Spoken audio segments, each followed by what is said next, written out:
How's everything?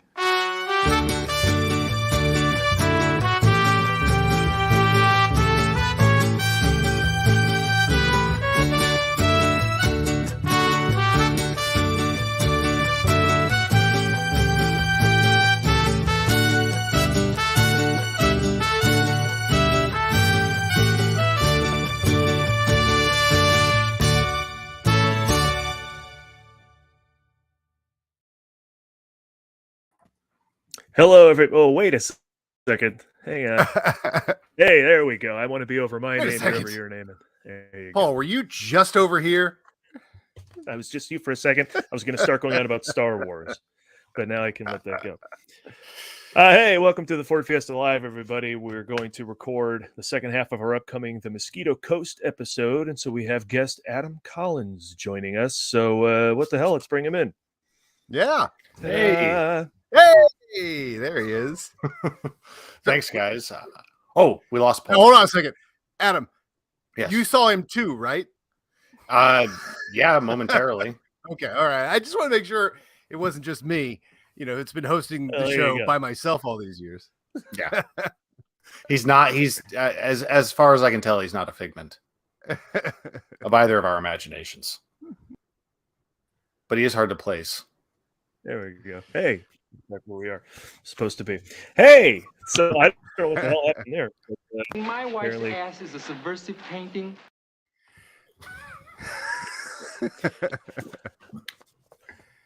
All right, let's. There was a lot of moves there, Paul. That was some major move. Major move.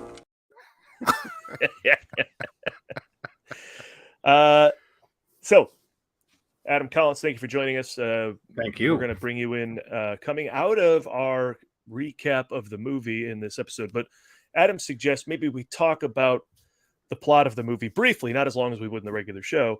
So if anyone's watching, they could understand what the hell the Mosquito Coast is. Whoever would like to take that mantle of that complicated film, go ahead. In the show, this would be coming out of a full recap of it, but for people watching tonight, because we record this first so that we can watch the movie fresh and get excited. I just finished it. You just finished it, Paul, right?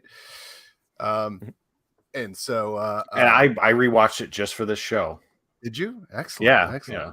So we get excited about it, then we go write the script. But for now, let's just say that this is a movie about Harrison Ford as an inventor, a curmudgeonly father, a big pain in the ass to his family, and he gradually takes that too far. He moves them out to the jungle, does a bit of a Fitzcarraldo. I think we'll talk about here. The guy, trying to push a ship over, except he's a genius and he keeps succeeding. He pulled that off until he goes one step too far, one step too far, one step too far, and finds themselves hostages in the jungle. And then later, as he gets crazier and crazier, he won't even let them do the most basic of things. Like for a while, it all worked out that they went to the forest, but then it becomes no, let's go left instead of right, and right is food and left is not. It's a spiral of just bad decisions from a very principled man, very selfish man. He's ultimately, and we'll talk about that. Talking about as though he's doing something special for the world, but it's all very, very selfish. And yeah, eventually, we'll cover the ending later in the spoiler section, but. That's the Mosquito Coast, right, Paul? Was that a good summary of the Mosquito Coast? Let's have Adam Collins chime in. I'd say it's firmly in that adult Lord of the Flies subgenre with Fitzcarraldo. I think it's like I should say Fitzcarraldo should have added an insect to its title then, if that's how we're doing this. That's a fair argument. But I've loved Fitzcarraldo and the accompanying documentary about it, Burden of Dreams, for a long time, and I watched Mosquito Coast later in life, but liked it for similar reasons, and I find the overlap fascinating. So I can't wait to get into that. Yeah. All right, that's enough for people to know. Go watch the movie. I mean, come on, twist your arm to watch a movie. If you're watching us, you're a movie lover, so go watch it. Yeah, probably seen it. But so in the show, since we're coming out of the recap, we'll be applauding, and then Adam, I'll give you a formal introduction. Then we're off to the races. Okay. This film. Okay. Here we All right, go. So recap. All right, that's the Mosquito Coast, everybody. And listen, if someone wants to talk about the complicated movie that is the Mosquito Coast, you bring him aboard. I mean, I thought people would be dodging this movie left and right, and this guy wants to be here. So let's welcome him, our friend from the Movie Trivia Schmoedown, a real smart guy when it comes to talking movies, Adam Collins. More applause. Can't get enough applause. Paul, Adam, happy to be here. Thank you. And yeah, I did long ago when you announced Ford Fiesta, we were chatting and got to the topic of what's on your short list, and this was right at the top of it, which I have my reasons. Okay. Yeah, interesting. All right. Something brings you to Mosquito Coast. Not just a Harrison Ford fan, and this is the number one, but yeah, it's like the movie itself is my own little corner of Belize that I shouldn't travel to, but I can't resist. Ooh, okay. Yeah. Is that a symbol for life? More or less. I write this down. So if you're talking to us about wanting to appear on a show, just know I write it down. So you may get that call eventually later. Well, let's take it back to the beginning. So this film, 1986, it comes out November 26th. So clearly now Harrison Ford is in awards mode, right? Where he was always summer blockbuster guy in May. This is a November movie they're clearly shooting after the success of Witness for more success with the combination of Peter Weir and Harrison Ford. Adam, what was the first time? I'm going to say Adam for Adam Collins. I'll say Wit for Adam Witt, because John Kaiser always called you Wit anyway, and I never took that on. Know. But here's a situation where we'll have to. So, Adam Collins. Yeah. Hey, Wit. Wit. What was your first experience seeing this movie? Well, it was in more recent history. It was about 3.5 years ago. You know, kind of rounding out some of the Harrison Ford movies I hadn't seen. And, you know, not to place myself too specifically, but I have a fascination with movies that came out the year I was born. I was born in 1986. So I always view films from that year through a very, you know, personal lens. So I, given that and the fact that it was the direct follow-up to Witness, I always wanted to see it. And then like I mentioned, like Fitzcarraldo and Burden of Dreams, both great movies, and have a lot of similar themes to this. So I was predisposed to enjoying this. And then once I finally delved into it and realized like Harrison Ford is unlike he is in pretty much any other movie, it really endeared itself to me quickly. So this wasn't training for the Harrison Ford slice in the Movie Trivia Schmoedown. It's all training. It was movie. I mean, it was all training back, you know, within a certain time frame. You know, you can't watch any movie without like, you know, absorbing it completely. I think you guys understand that. Oh, yeah. So yeah, I did absorb all the trivia about it, but I also really enjoyed the story of it. And there's still some Harrison Ford, you know, missing pockets in my filmography, but this is not one of them. Part of the Dead Heat on a Merry-Go-Round? Believe it or not. Yeah. What's that? Have you seen Dead Heat on a Merry-Go-Round? No, I have not seen Dead Heat on a Merry-Go-Round. You got me there. Those two. Yeah. Well, there's 5. This is what we've learned doing this. There's 5 movies before American Graffiti. So, I mean, granted, he's got one word here and there in some of them, or a bigger part in a movie like Getting Straight with Elliot Gould. So it's fun to dig those out of nowhere. You got some really good stuff from that, those clip outs. And then another one I caught up in recent years was the Frisco Kid, which I really enjoyed. You guys already covered that, right? Yeah. Yeah. And I love how in that montage you see Harrison Ford clearly in front of the background, you know, doing I can fall, jumping on a horse, right, and falling. And then seconds later you have him on the bridge in Temple of Doom, and you're like, wow, the production here is just wildly different in the course of 5 years, you know? Right. Yeah. Right. Well, this happened with Chance Ellison when he was our guest on here too. It turns out I'm old. I saw this in the theater. But me too. It was at that I'm point, a little older than Chance, so give me that. Yeah. Right, that's true. But it was right then, you know, I was going to see everything Harrison Ford did in the theater for the rest of my life, except for the few that we've missed, which is why we're doing this show. But I haven't seen Paranoia, Haven't seen Age of Adeline, but anyway. No. Before Saving then, the best for last, I can tell. yeah. When you go on a run from Empire, Blade Runner, Temple of Doom, Witness, it's like, okay, I'm not going to miss anything else this guy does. So I was in the theater and saw this one. I think it's PG too, right? So I was even like legally in there. It's not it's an adult movie, but it made it in the 80s PG canon. Yeah, they didn't rip out a heart or anything. Yeah, I wasn't allowed to see Blade Runner. I guess I was allowed to see Witness, but I didn't until video. But this one I saw in the theater. Yeah.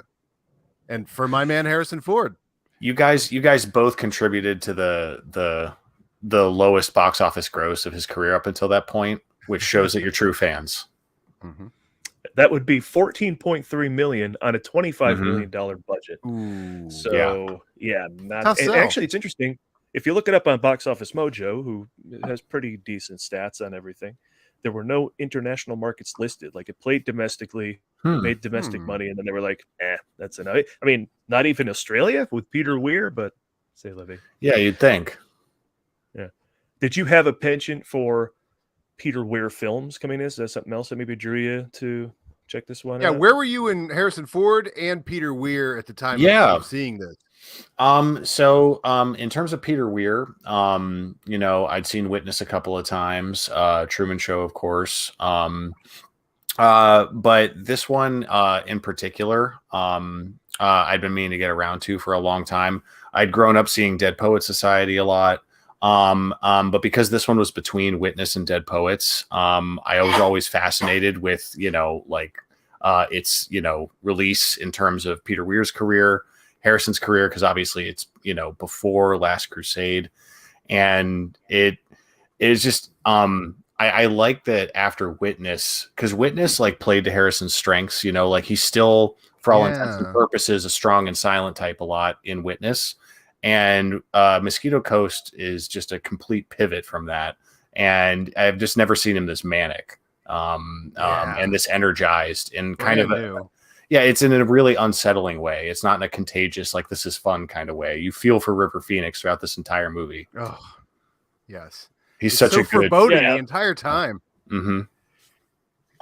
Yeah, the movie is kind of Phoenix's. Oh, yeah. And it's amazing how it pivots to him later in the movie, but of course we're completely comfortable to seeing it from his point of view because we have been the entire time. Yeah, we've just never been alone with him in a scene. But once he takes over, you're like, oh, of course, this. We were rooting for him because we've been hearing the narration the entire time. I was also thinking, watching this, what a year for him because of Stand By Me came out the same year. And I don't know which one released first. In terms of the year, I would assume Stand By Me released first because Mosquito Coast came out in November.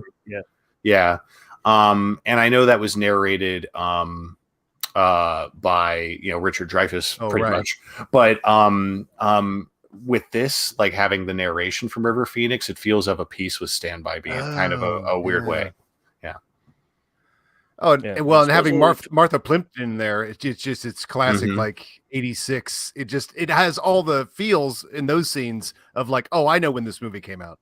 It's kind of cool having her there for that. Yeah, River can't stay away from the Goonies. That's obvious. Supposedly they had a real relationship after this movie. He and Plimpton? Yeah, but Oh, okay. You think that kind of thing would drum up interest in the movie, but it didn't. But later they appeared in Running on Empty, which is one of Phoenix's better performances too.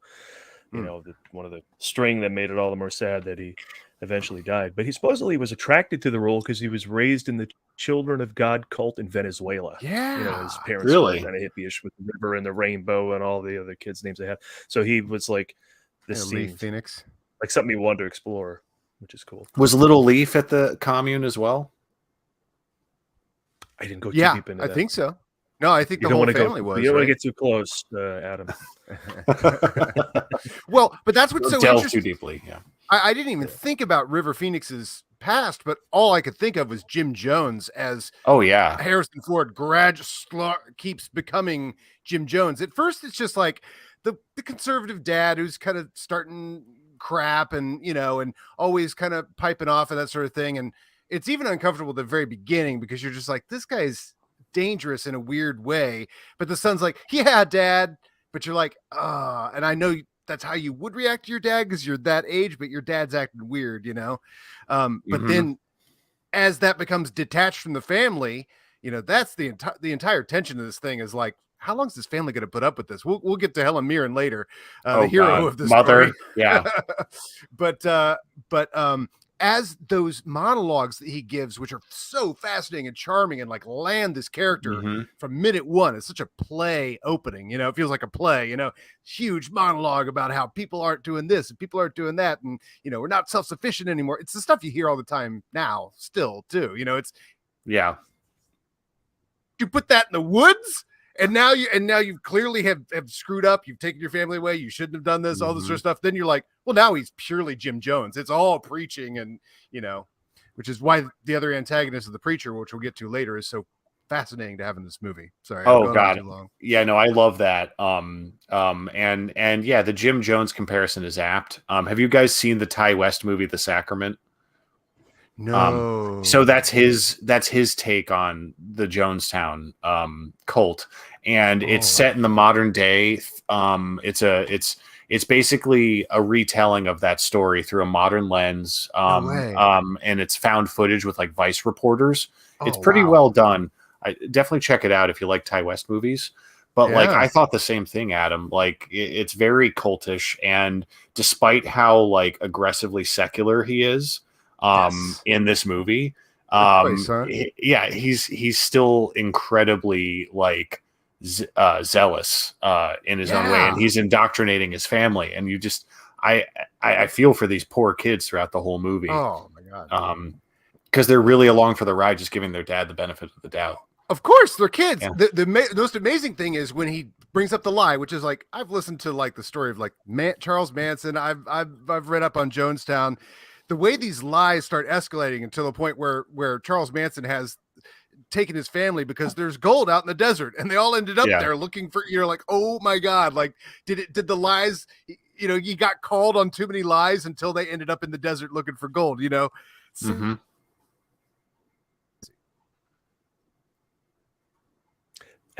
Adam Witt freezes every once in a while. Sorry. I didn't know if it was me. He's got crap internet. No, we're all witnessing, but it happens. So yeah, we basically are describing the tagline of the movie, which means they did a fine job promoting it, even though it again didn't gross a lot. But the tagline was, "How far should a man go to find his dream? Allie Fox went to the Mosquito Coast. He went too far." Or you could also bring that voice into Allie Fox followed his dream to the Mosquito Coast. He planned a paradise. He created a hell. That is the trailer for it, by the way, on the Apple TV, which is what I bought mine on. The trailer is the one from the video release, and it's that guy talking about Allie Fox. Yeah, nice. Yeah, we'll have to bring it up for the script show because it's. I recap with that. I'm curious about I don't want to get off on a tangent about it because I haven't seen it yet, but I'm curious about the series. Yes. I've heard pretty good things, and I love Justin Theroux, generally speaking. I like The Leftovers quite a bit. I liked his performance in it.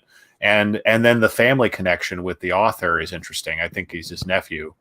So correct. I was just like, he's obviously passionate about doing this for some reason. So what's interesting, though, we're talking about 2021 Apple TV series that came out that was adapted from the same novel, The Mosquito Coast, by Paul Theroux, Justin's uncle.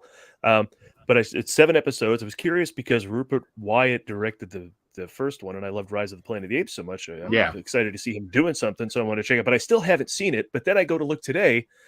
The Mosquito Coast has a, make sure I get the number right here, has a 77% on Rotten Vegetables currently. And then but the TV show, you'd think they'd have all this time. Well, that's generally considered the film not such a great adaptation. Well, they have the chance to now do it better for television, and it has a 63% rating on Rotten Vegetables. Oh geez. So maybe this is unfilmable material. I don't know. Could well, be. Like I think the movie also, like, it's dragged down a bit by its initial reviews, and I think people have warmed up to it over the years. And I like that Harrison's been out there, like even back in the 80s, he was telling people, he was like, no, this movie's good. Like, go check it out. Like, I don't know why people are so sour. I think it's just because it is very dour. It's not, like, ending on a high note might be and I don't know how spoilery we want to get, but ending on a high note is subjective. But I do think the movie strikes a tone of hopefulness by the time you get to the credits in its own weird way. But I think people had a hard time receiving it back then. How'd you guys feel about it when you saw it? That's the amazing thing is I'm there to see Indiana Jones. I mean, I know I wasn't a stupid kid. I know this is not him being, Star Wars Indiana Jones, but I was amazed. And I knew even at the time, I'm like, it's not because he's Indiana Jones. So I was very curious when I watched it this time, and it's because it's a tale. You could tell, where things are going, and yet they keep pulling out. Like, he does create a community, and then something happens to that, and he does survive again. And then I don't know. I guess all of that really, like, there was a lot of like jungle adventure, interesting stuff, and the crazy machine that he builds and everything. I don't know. It kept me entertained as a kid. It didn't really drag me down like The River or something that my parents took me to. I'm like, yeah. I always bring up the '70s movies like Chinatown and Network as movies I saw too young, because I saw Raiders of the Lost Ark and went, I love movies, I want to watch them all. So I watched those, and I'm way too young to dig them. And I even at 16, I might have been way too young for this movie as well, because I watched it today and I went, wow, this is deeper than I remember it being. I kind of remember just going, I like Harrison Ford got his first Oscar nomination. Oh, it's good to see him in a drama. Oh, he's being he's being bigger. He's acting, look at him act. And that's my guy. It's Han Solo acting. But now I'm like watching it as an adult is a much different experience, and I'm glad for it, But Adam, let's talk about what's important here, right? Mm-hmm. Rick Deckard, Mike Barnsby, Indiana Jones. We talked in a previous show about these are great names. Is Allie Fox a great Harrison Ford name? Just in the pantheon of Harrison Ford names. Is it established if his name is legally Allie or if it's a nickname for something? Oh, yeah. Because I don't know if he's Alexander or Alistair or, we'll find out from the Leftovers TV show. Hold on one second. Because they're not going to call him Allie, right? They'll give him some other name. Talk about the Mosquito Coast TV show. I think the last name Fox finishes it strong. So like, that's true. Also, I think given that he's a certain kind of person in this, where he's willing to go to extreme lengths for what he believes in, obviously, but he's not the typical Harrison badass. Not at all. He's not a badass in this in any way, shape, or form. He has to use his wits, and I don't think he's always thinking rationally, despite how brilliant he is as an inventor. And I like that. I like the way those things collide for his character. Yeah, I think about the. Go ahead. No, go ahead. I have this fear he might be insufferable. That's why I go, you know what? He might be insufferable. Like in this viewing, I couldn't get on his side, maybe you're not supposed to, but even with like Tyler Durden, I kind of watched Tyler Durden preach about the horrors of consumerism and a world going to hell. And I kind of went, a little bit with Allie Fox. I was like, oh, this guy's having a breakdown, I think. Although there was a little bit of charm when he drowned himself out with the chainsaw. But other than that, that was a great. Yeah, that was a great. Well, we need to pull the clip from that because that's just really that's up there with like him going into the bushes and ranting. Yeah, that's just excellent Harrison Ford iconography. Him holding the chainsaw like that. Yeah. Not to mention the Hawaiian shirts throughout this. Oh, I want that shirt. Just such a darkly amusing, like counterpoint to how like serious the movie is. Like he's wearing these festive shirts in Belize, like he's on vacation, and it's ridiculous. While killing his family. Yeah, and like talking down to all the locals. Like I work for you. I was telling Marisol. Marisol watched this with me, and like I was telling her like his speech he gives when he gets there reminds me so much of like when I used to like show up like years ago, like as the new manager and for old companies I worked for, like, I'm going to clean this place up. I'm going to, like, you stick with me and we're going to be very proud of what we're going to achieve. And, 2 weeks in, it's just like, not that at all. And it reminded me of Cyril Karn's speech in Andor a little bit. You guys watched Andor, right? Where he gives the speech to his coworkers in like episode 2, and they're all like falling asleep. Right. So like I got major vibes for that from his speech here. He's just so tone deaf. I love how over Ali Fox, what's his face, is in the hardware store. Jason Alexander. He rolls his eyes as soon as he comes in. Oh God. That sets the tone for Ali Fox so early in the film with the way Jason Alexander acts. I like that. Yeah.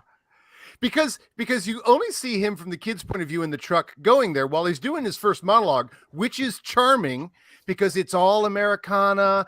We should live off the land. It's all the platitudes. You can, with the exception of the fact that I'm now old and I've met this guy too many times. Being introduced to this character, you're charmed by him. The son is charmed by him. He goes into that hardware store to get something, and Jason Alexander's like, "Here comes this guy," and you're like, "Oh, okay, he's totally insufferable. Always been insufferable." Yeah, and then I love how like he's like, "Don't want this, made in Japan." It's like, and he's like, "Goodbye," or should I say sayonara? Right. And Jason Alexander's just like Jesus Christ, and like, but we still see these people. Like, oh. We would be, yeah. And you see this guy still today, like everywhere. The know-it-all, yeah. Oh, yeah. It was and extremely let's get off familiar. the grid is relevant today as ever as well. But let me ask you this: in the end, it will be a question, Adam Collins, although it is a bit of a rant. I'm going to go on. I feel my girlfriend would want to do this. When we started dating, we watched Lost in America, the Albert Brooks film with Julie Haggard. That movie's so good. I love that movie. One of my all-time favorite movies. And it's so good. There are a couple, if you don't know, there are a couple of yuppies in the mid-'80s who sell everything, and he's going to withdraw from society and touch Indians. And they get an RV, and they're going to do the Easy Rider thing across the country. But they're in an RV because they're yuppies, and it's hilarious. But either way, when that movie started, she went, "Oh man, this movie's great. I really want to do this." I'm like, "Oh God, it's not going to go well." Just so you know. But so drop it out of society. I'd be curious to know if she wants to do it. So, but for me, I'm like, well, look, we have civilization for a reason. When the three guys with guns show up, that's not civilization, and lo and behold, it's destructive. So, I just came back from Slab City out at the Salton Sea, where there's everybody's off grid out there. Just a bunch of artists who live in the desert with no water, no electricity, no sewer, no sanitation services. My thoughts are, it looked it. And so smelled it. I'm a big fan of civilization. So watching this, you mentioned Marisol. Marisol is your girlfriend. And so did you have any kind of talk about lifestyle when the movie was over? I think society or anything. I think we are firmly going to avoid living in Belize permanently. I think visiting's not out of the question. Bigger man than me. But I'm glad you brought up Lost in America, because now I'm thinking of Ali Fox played by Albert Brooks, and oh my God. This movie would have been insane if it had been Albert Brooks. He just annoys all the natives. Oh, it's hilarious. Oh God. They would have killed him. God, I want to see a remake of this. It'd be a short film. Yeah. He killed him early and often. That's funny. Let me just say for the record, I've been to Belize and I went tubing on a river that went through a cave with bats above, and you had a little helmet on. You could see all the stuff that was going on up there, and it was awesome. It was a stop on a cruise ship. I didn't go up there on one of the little tugboats like they do in the movie and machete my way through to the cave. It was all very civilized, to bring that word back. You didn't ride a tent raft through a hurricane? Wow. No, I love that moment, because he's like as insane as he is, he still plans for contingencies, which I respect. He's good in that way. Oh yeah. No, that's the thing. He's a genius. And the other thing is, he's Harrison Ford. So no matter how much of he is a prick early on in this movie, you want to listen to him. You want to Yeah. try and see his side of things, like you are in the position of Helen Mirren the entire movie, even though you keep looking at her and you're going, you're buying this. She's buying You're gonna this. say something, right? You're gonna say something, right? You're right. Yeah. That's the entire movie. You're gonna say something, right? But we are in her position because, like, you're like, well, I mean, how crazy can Harrison Ford be? He seems pretty confident. He's pretty fun singing in the car, driving to the barge that's going to take us to Peru. He's so confident. Oh God. Yeah. Sorry. Go ahead, Paul. No, please. I was just gonna say I love their initial departure on the ship to Belize because the King Kong vibes are strong. They are. The Skull Island vibes are strong. They are. Oh my God, I didn't even think about that. Yeah, I love that, and I love the cafeteria discussion between the passengers. Like we get that scene in all the versions of King Kong, and it is always appropriate we meet. It is only appropriate that we meet Andre Gregory at dinner. Oh, yes. So, wow, what a interesting character! Thing about all that stuff I said about, I'm a fan of Civilization. I wasn't a fan of him withdrawing from it and dragging his family, being a danger to everybody. Somehow, in the end of this viewing, I found it tragic. I found his entire run at this and failure tragic. Whereas before, I think I just kind of went, "Wow, what a jerk!" But this time, for some reason, it got me a little more in the heart, and that was to the film's credit. Mm-hmm. And again, perhaps for me being an adult and being able to take it as such. Correct. Well, not just a tragedy, a Greek tragedy. I mean, I don't know enough about Greek, all the Greek writings, and I don't know enough about the Bible, but I can tell when I'm being fed a analogy for a Greek tragedy or a biblical analogy. They're all over this movie from what I can tell. Yeah. And I really appreciate, full disclosure, I'm a fairly secular guy, but I don't like condescension, and I don't like it when people are disrespectful in that way, like Allie is towards, the Reverend's decidedly a prick, don't get me wrong, but before Allie even knows that, he takes a hard line against him, and he throws scripture back in his face in a way that's so incredibly annoying to me, because he's so self-satisfied about it. I had a teacher in high school who bragged about having read the Bible cover to cover academically just to say he did it, and then he would bring up scripture not because he was religious, just to bring it up, and I always found that really annoying, Yeah. And Allie Harrison Ford nails that with his character, just because he knows the scripture and he can quote it back, he thinks he's got one up on the Reverend, and he doesn't really. No, it draws such interesting distinctions because he's obviously a jerk from bar one, but when he goes to the store, when he does the sayonara thing, you go, oh, I mean, I know this type of person is racist usually and then he does something like that. And you're like, oh, and he keeps doing stuff like that. And then I don't think religion comes up until they meet that guy. Right. And you're like, well, this conservative guy who's a little bit racist, but then they draw such a sharp contrast in his beliefs that keep him from being the conservative Christian guy. I mean, they keep avoiding all those stereotypes in other ways by really rounding out the character with the other characters like that. It's amazing. Yeah. Andre Gregory plays a missionary, for people that don't know. With the most, I love the names in this too, because Reverend Spellgood, I think. Yeah, Spellgood is the last name. And the Mad Max school of naming characters, right? Mm-hmm. And My Dinner with Andre, that another great movie. And I saw that before I saw this. So to see him in this movie in a role that's much more inflammatory, where he has just this range to his performance that's really surprising, with how uncomfortable and frustrated and vindictive he gets towards Harrison Ford. I really like that about his performance. Well, speaking of the good book, let's go back to the one that started it, 1981. the Mosquito Coast comes out, wins all kinds of awards. So immediately it's scooped up by Jerome Hellman to be produced. And he produced this film. And it's an interesting fact about he and Saul Zentz, if I'm pronouncing that name correctly, who got on board to produce this eventually as I think well. that name a lot. So, yeah, but you do. But Hellman only made like 7 films, and 2 of them were nominated for Best Picture. Coming Home and Midnight Cowboy won. And he also made The Day of the Locust. So Peter Weir commits to the film immediately because No small task. Yeah, right. But it's kind of interesting. He commits to that immediately, well before Witness, and actually shot Witness when funding for the Mosquito Coast fell through. So then, while making Witness, Weir says, I have Harrison Ford. Suddenly the money comes in. And so does Saul Zentz. And Saul Zentz, you've heard of before because he produced, he won 3 Best Pictures, but again, only produced 7 films.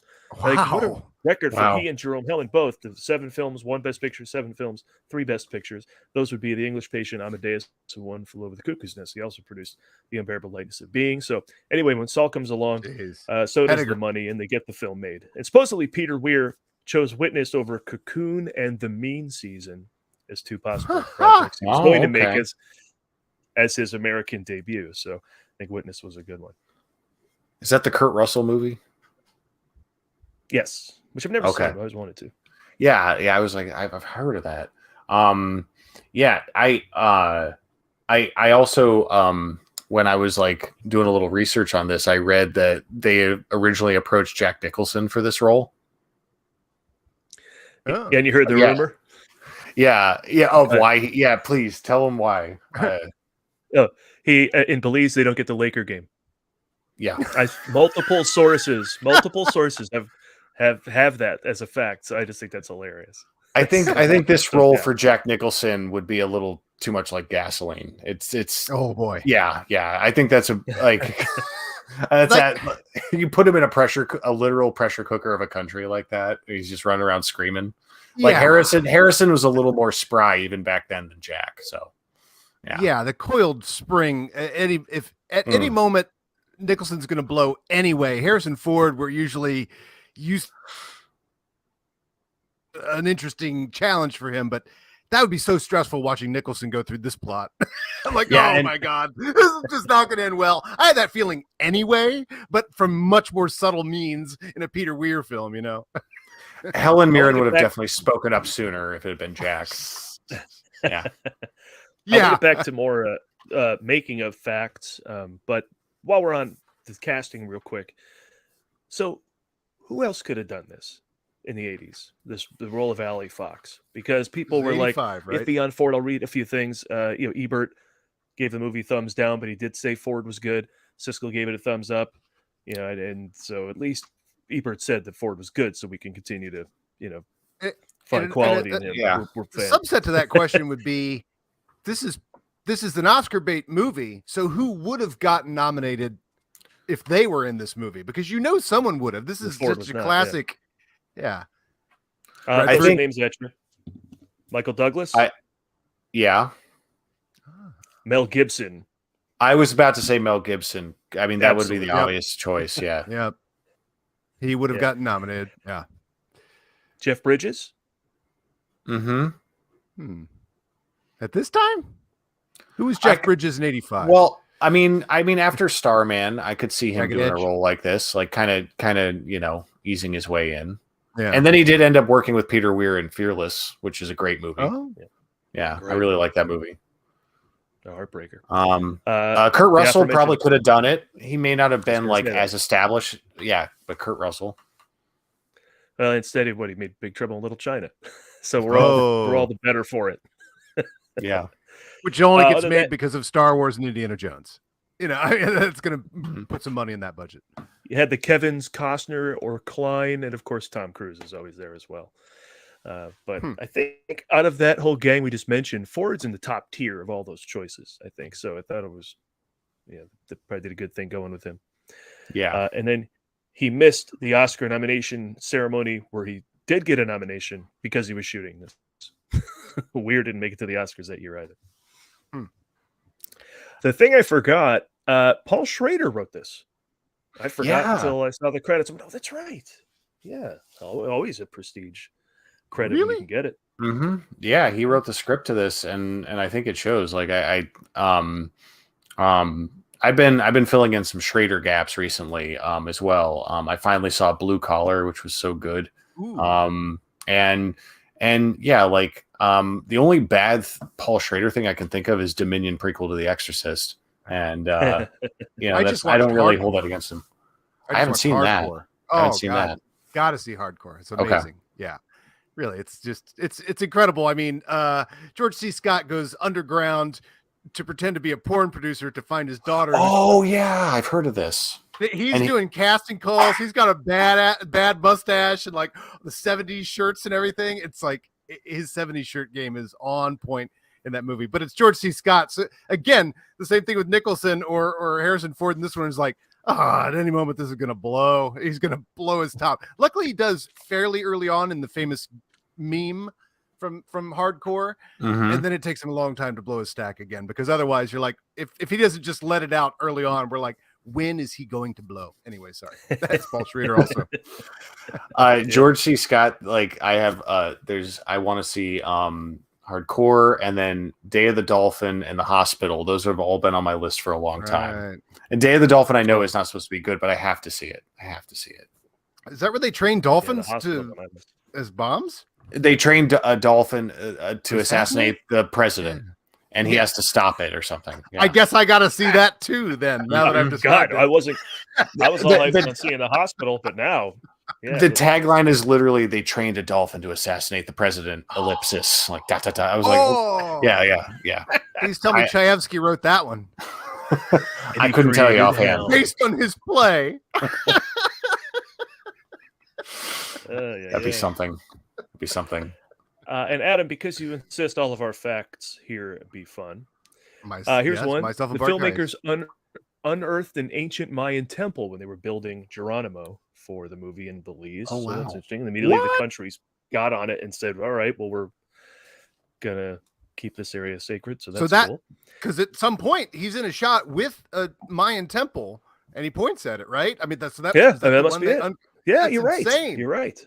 Yeah, because I was like, up until then, he, they're in this little town of Geronimo that he buys, which is the first time that Helen Mirren's heart sinks about this whole thing. Is like when they see it, they have to build this thing. It's a bunch of huts, Now, I would like to get into the Helen Mirren aspect of it, because like I really like her performance in this, because she's Helen Mirren. She's bringing out, and I as much as I like this movie, I do think her character is a little underwritten at times.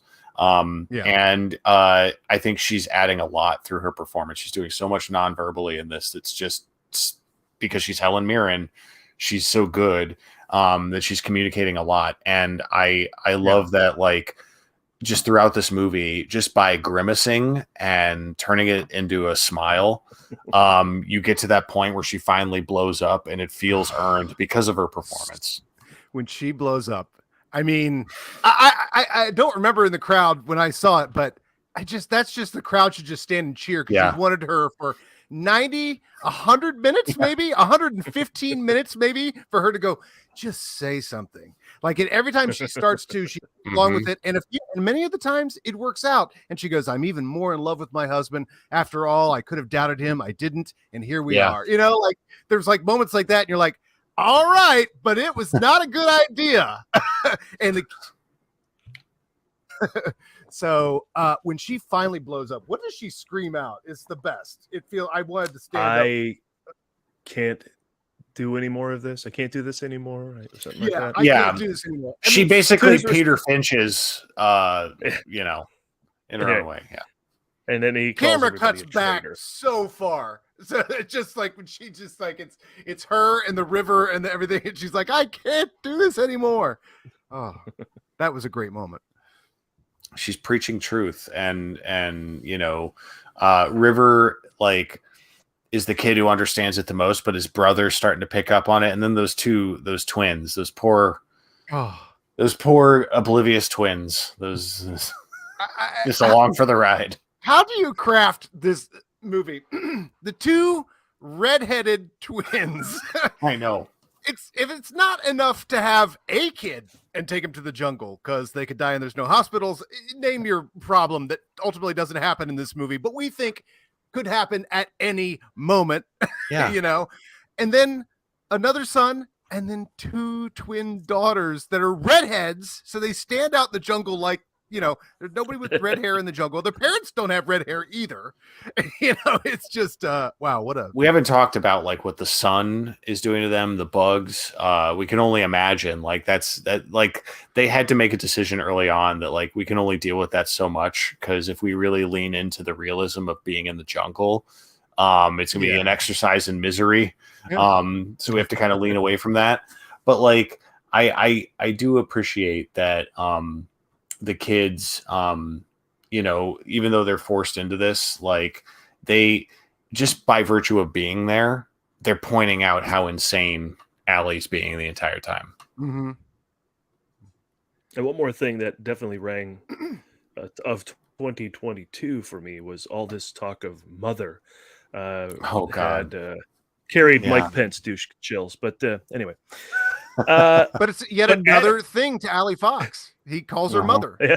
Yeah. I mean, it's just he's got so many little layers and details. It's crazy. Yeah, and Charlie called it. Was it right? Was that Phoenix's character called Dad father every time he was doing the? Oh yeah. Mm-hmm. Every Father. time he was monologuing. But Adam, we can't let go. Either Adam, we can't let go the fact that there is major Harrison Ford carpentry happening once again. On-screen right when he carpentry just built again. just built a barn, and now here he is building the whole village. So I don't know. Is there more carpentry here than in Witness? That's 3 gauging the times. carpentry. That barn scene in Witness is so satisfying to watch, though. It really is. Like you get like a better sense of completion with that barn. Like I enjoy seeing what happens in this, but it's more of a montage, and you know, we see it after the fact. But I do love the carpentry. I like that Peter Weir and Harrison keep seizing upon that. What's amazing how different they are as well, because Allie Fox is this genius inventor, and you can't help but admire him every time he creates these things. I mean, this is what Gilligan's Island needed. Basically, Mosquito Coast is a really sad, ultimately sad Gilligan's Island from a child's point of view. But the father is building everything out of coconuts. I mean, they've got things that are spinning to do this, and the fan, and well, then ultimately air conditioning in the middle of Peru. Like this, Gilligan's Island the hell out of what's the town called? Geronimo. Yeah. I bet you that's symbolic. Just a little bit. And 2 gingers. Yeah. Yeah, and it's got a whole dark Swiss Family Robinson vibe. Yeah. Because like the thing I love are the incidental inventions that you start to notice in the background when you're like watching a day in the life of Geronimo. Like there's scenes of dialogue where you know characters are just having a conversation, and in the background you see some little like doohickey spinning around and like like pouring water into something or a pulley going somewhere else. I love that about how he just has to implement his inventions everywhere. And how he just can't help but try and force the jungle into the way he thinks it should work. And that's, I mean, the Fitzcarraldo overlap is very, very strong, but I like how in one story you've got a guy, Klaus Kinski's trying to build an opera house in the middle of the jungle, and Harrison Ford's trying to build the world's biggest refrigerator, which and Marisol aptly pointed out, she's like, I'm getting some Monolith 2001 vibes from this thing. I'm like, yeah, very much so. Well, and then the way the windows are arranged on it, it looks like a giant Tin Man, like eyes and a mouth and stuff. And when it belches fire out, it looks like this angry god. I mean, he's built this because that's the crazy thing. He wants to move to the jungles to bring ice to the villagers. Why?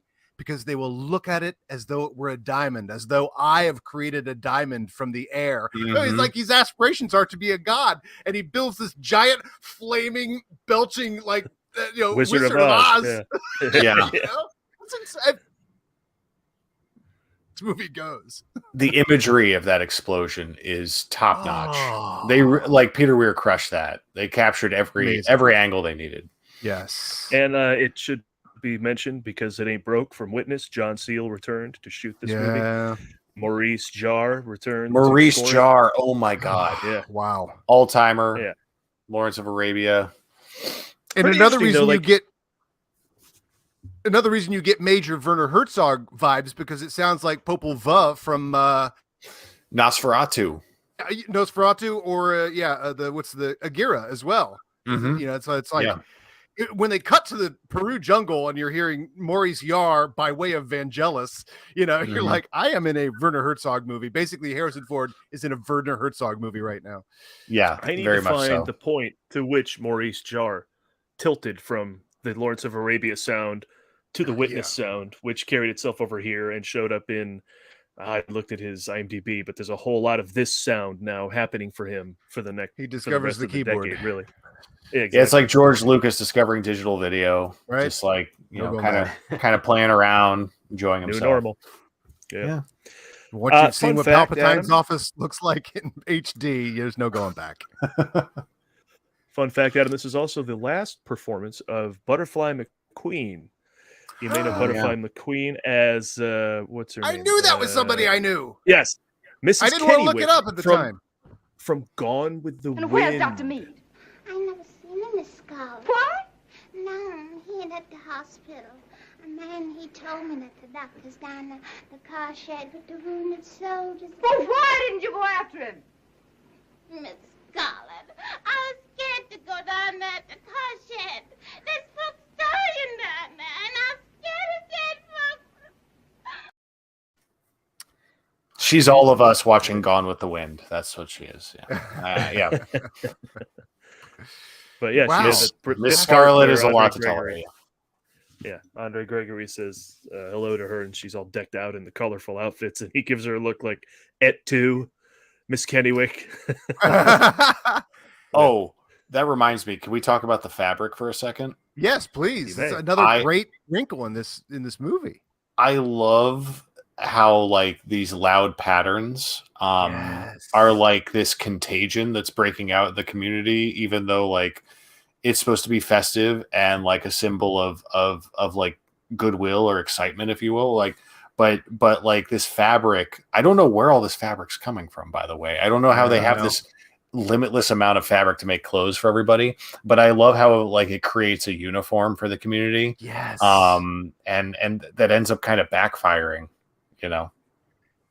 Well, I mean, just like the cults, weren't there a cult that were all red? There were cults that were that was like blew my mind when suddenly all the villagers that they moved in with are now wearing red or yellow or blue. Yellow or blue is like the two like uniform. Yellow being like a Moonraker as well, another uniform for a elite society. But but very much like a cult though. They would all wear a uniform. Yeah. And then I like that because Allie had this way of organizing them into this like little society. They were predisposed to Spellgood coming in there and like stealing them away because they were already kind of looking for like comfort and leadership because of what Allie did in the town of Geronimo. He had to industrialize them, and I love one of his many shouts in this movie. A lot of pointing, a lot of shouting, maybe too many to count. We'll get to it. But, great shaggy hair. Great shag. Oh, and it gets shaggier and shaggier, right? Like as soon as he first settles, it gets all nice and calm, Return of the Jedi hair. But then then he's Captain Ron by the end. And I appreciate you saying you want a shirt like that, because I think Allie Fox would be just the most off the wall Halloween costume. Anyone, Fox, you get this reference? Yeah. yeah. Just walk around looking, bewildered the whole time. Be fun. Paul, no doubt about it. By Halloween this year, you and I have to go as the most obscure Harrison Ford characters. There's got to be another one that would be perfect. I don't know. So let's talk about the movie's legacy then, unless anyone has any other final thoughts about the film itself, the making of the story, any of that kind of stuff. I could go on, but I think we nailed a lot. Wait, what was the last thing we were just talking about? Because I thought that we were leading somewhere. We were about to get to another point, I thought. But... We're talking About the Reverend? The Reverend. Oh, okay. Well, the one thing he brings refrigeration to the jungles. And then after that is dashed via a lot of not clear thinking, and then they establish another settlement, and that is dashed via even less clear thinking. They go down the river. I mean, again, he luckily built them on a boat, which very much reminds me of the Return to the Gilligan's Island, I got to say.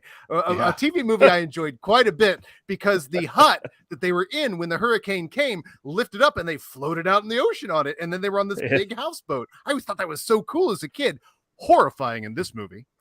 But it floats, and they go down the river. They end up, again, this is what I'm saying about Ali Fox makes increasingly erratic decisions when the decision is very obvious. And this is one of those of like, oh, look, we've happened upon the mission. They're going to have food and clothes and everything. And, and they get off the boat and the kids are like, oh, we could play basketball. Like they haven't seen anything in forever, Yeah. But of course he's like, nope, we're not going to get help from that jerk. And you're like, okay, this is and it becomes an increasing spiral. At the very end, it's like, you want to go left, you want to go right, or up. Decision. Obviously, you go down river. Nope, we're gonna go up river.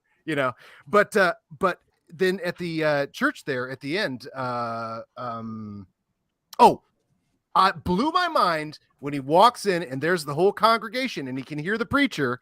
The entire, walking up as he's hearing Andre Gregory. And when he walks in, they're all watching the preacher on a TV telling them how to use the phone to send him money, which is like the most 85, televangelism was all the rage at the time, Jim and Tammy Faye. But that blew my mind that like they had TV bringing them religion. It's like, and just one of that last step that the movie did that you're like, holy crap, this movie's amazing. Exactly. And even more so because the Reverend is on the property and he's literally subdividing himself so that he's like delegating a version of himself to handle his congregation so he can be on the other side of the community doing other stuff. Enjoying family there's dinner layers and there. Watching. Yeah. Wow.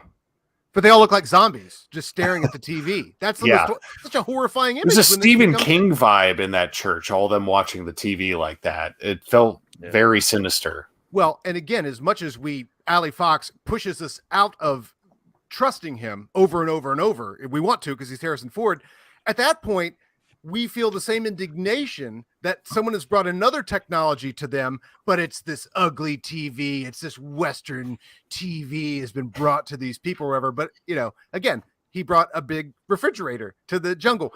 Oh, and one thing I want to say about when they built the refrigerator, I meant to say earlier, was he's shouting, lots of good shouts. And he goes, one of the first things he screams is increase productivity. Like he has become the factory boss. Increase productivity. You're like, oh my God, you have become everything you hated, and that all happens. He's like Veruca Salt's dad. You get an extra shilling in your pay bucket. Well, Adam, the response to this movie is the thing you always say happens with all good movies. It was thought of as okay at the time and then has been thought of as good as time goes on. Like you always say, that films, everyone hates this movie now, give them 5 years. Everyone 11. Right. Well, over time, this movie's become more appreciated than when originally it came out. Felt like vegetables. Then you watch it and you go, oh, it's not vegetables. It's vegetables I like. And Ford's response to the negative reviews, there have been mixed reviews, and I think the film has been very... Do it as Harrison Ford, mixed reviews, and I think the film has been very unfairly treated in some quarters. God damn it. I've never seen a serious film treated so badly by the critics. And I think they're wrong. I don't mind saying I'm here trying to counter these negative reviews. I'm not defensive about the picture. I want the public to hear another point of view. Critics see a film and they rush to review it. This is a sort of movie that really doesn't sink home for about 3 days. It's disturbing and makes you think. Stays with you. That's also something you rant about all the time. you can't have an immediate opinion about this movie, according to Ford himself. Once it sinks in, and you start to see all the layers of what's going on and the complication and the relationships in the family, then you can form your opinion. One of the reasons we stopped doing those to and from videos, because we found ourselves recording ourselves going to a movie and then recording ourselves right after, and it's like, some of these. I mean, I can't. Am I going to do that after Avatar: The Way of Water? No, it's going to take a sec. It's a lot to take in, I'm sure. Yeah. By the time we finally get to it. Yeah. Well, and also, trying to be entertaining in a video or whatever. And you're like, I just want to talk about a movie. Like, it's stop with the Instagram. Stop. I just want to think about the movie for a second. Yeah, I'm not always equipped to speak about it right after the fact. Yeah. In fact, I love when a movie makes you speechless. And if you had to do a video, even though you were speechless, it's like, that feels weird. No, I understand the out of the theater reactions. I understand the appeal. But I watch it. I my opinion largely changes within 24 hours, from when because I got to sleep on it, more often than not. Yeah. Unless it's Bullet Train. Bullet Train was pretty straightforward. I watched that on Netflix. Yeah. Not exactly a Coen Brothers movie. Those you got to watch twice. Yeah. Yeah. And then he said, it's the only film I have done that hasn't made its money back. I'm still glad I did it. If there was a fault with the film, I think it said it didn't fully enough embrace the language of the book. I may have it may have more properly been a literary rather than a cinematic exercise, but I think it's full of powerful emotions. That was in Entertainment Weekly. Decades ago, but was that Harrison Ford you were quoting? Yeah, sorry, but I didn't. I couldn't tell. Impersonation. Can you read me that quote again? I think it's full of powerful emotions. The point is, here's my point. IMDb's new layout is dog shit. Anyway, let's talk about the Harrison Ford list. To the bottom of that. Let's talk about the Harrison Ford list of essentials. Does he have righteous anger? Oh my God! Oh yeah, in spades. So we're all justified. Depends, but it certainly does. Well, right. But we're always talking about, certain Harrison Ford records, it was the most times he's pointed, shouted, punched in these movies. And we keep track of that, Adam. I don't think we've ever said this, but I don't think there's ever going to be more righteous anger than this is the limit. We just had, how many punches were in Indiana Jones and Temple of Doom? 39 by him. 39. Okay. So I think righteous anger, if we could quantify that, it's definitely at 100. And especially from his point of view, it's righteous as far as he's concerned. Yeah. Yeah. He exactly. speaks with righteous indignation. Yeah. Mm-hmm. Correct.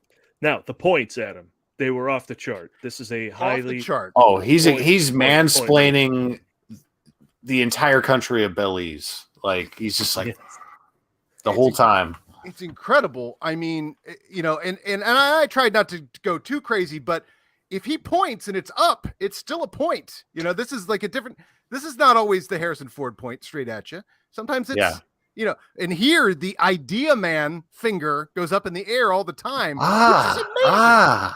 Yeah. What's amazing, I just didn't expect him to break his all-time points record in Mosquito Coast.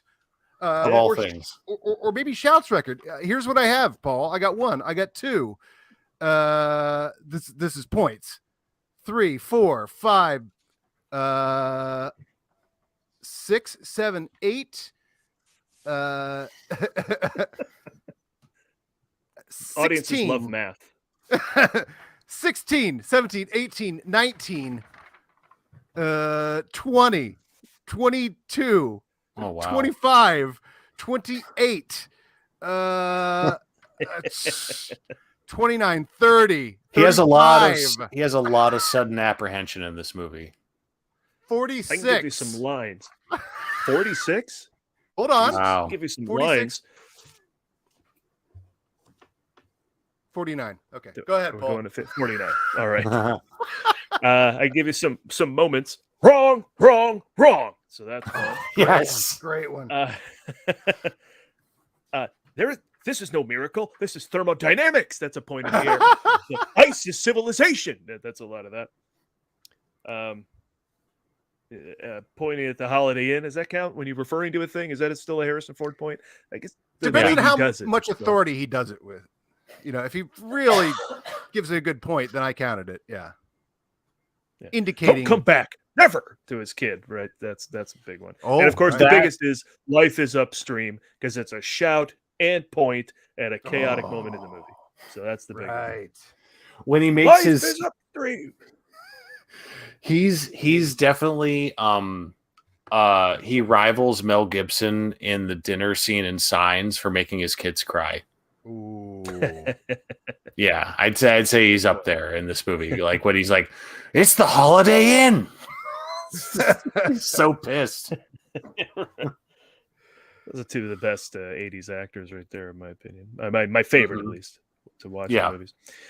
Yeah, another good shout was "Goodbye, America, and have a nice day." So as he's leaving the country. Oh, yeah. So how Harrison Ford is he in this? What's the percentage we can put on this? Out of 100%. How Harrison Ford is he? I don't We've know. now come to know these high rankings in the percentage to normally be, well, there's action, well, there's charm, or there might be a little bit of romance. There might be, the great lines and the shouts and points. Empire Strikes Back and Raiders are your 100%, right? Yeah. So I don't know, but because he's I trying don't something know. new, it might only be like a 65. But he's what are his employing all of the Harrison's- things he loves, but in a different direction. Yeah. Well, that's the fun thing is it's kind of a subversion on his character. He's the hero of the family. He's taking them on an adventure. It's He'll like tell you it's stuff. almost hey, like off to the woods. Oops, I've overstepped bounds. I think rating him on a Harrison scale is tough because I feel like this is decidedly him trying to step out of his normal roles, and like I said earlier, like Witness itself is even closer to what he's normally doing, even though it's a more dramatic role. So I think this was him really trying to. Yeah, I think this is him just trying to jump off and try something new, and I think it mostly works. I think it's a solid performance. But in percentage of Harrison Ford, it's all righteous anger. Mm-hmm. It is like adventuring in the way that he innovates, and he's an inventor. He's kind of a super heroic figure in the way he's able to do all that stuff. He just applies it wrong. So there is something extra about him. There's no romance. Except the romance but we don't count that. It's more like guy-girl romance, like he's very cold and distant. That's not very Harrison Ford at all. I think I got to give it like 45% or 40%. Oh, On a strict Harrison It's not scale, going to be 50% even or above. That's a good point. I just can't think of what would justify it. Carpentry? All right, I'll give you extra 10% for carpentry. I think we're coming to good conclusions here on this really dumb question. I don't think he's ever worn a dumb Hawaiian shirt in another movie that I can think of. That's a good point. That's a first and a last. Yeah, Sabrina. Just like in Love was the last time you wore a fur vest. I haven't seen a fur vest since then. This is the only Hawaiian shirt I've seen. Yeah. I'd love to see a rundown of all the bearded Harrison performances. Are you guys keeping track of his beards? Because those are kind of rare.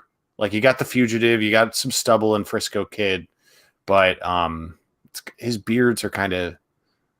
What's the Elliot Gould movie again? Getting Straight. Getting straight. Okay. Yeah, Okay. slick. He's a slick college kid in that one. Yeah. Or fellow professor, I guess. He's a nerd. But he's got a beard in that, right? Not Getting No. Straight. No, Not Getting this would be Straight. the first. He doesn't really have a I beard, thought he though. had some in those clips you were showing the Elliot Gould movie. I thought he had a beard, but I'm imagining it, or is it just really blonde? It might have been it's a different clip. My wife's to watch ass is a subversive painting. Oh, it's the sideburns. mutton chops. Mutton chops. Okay. Yeah. Yeah, yeah. We'll get into the beard tangent another time. Ridiculous.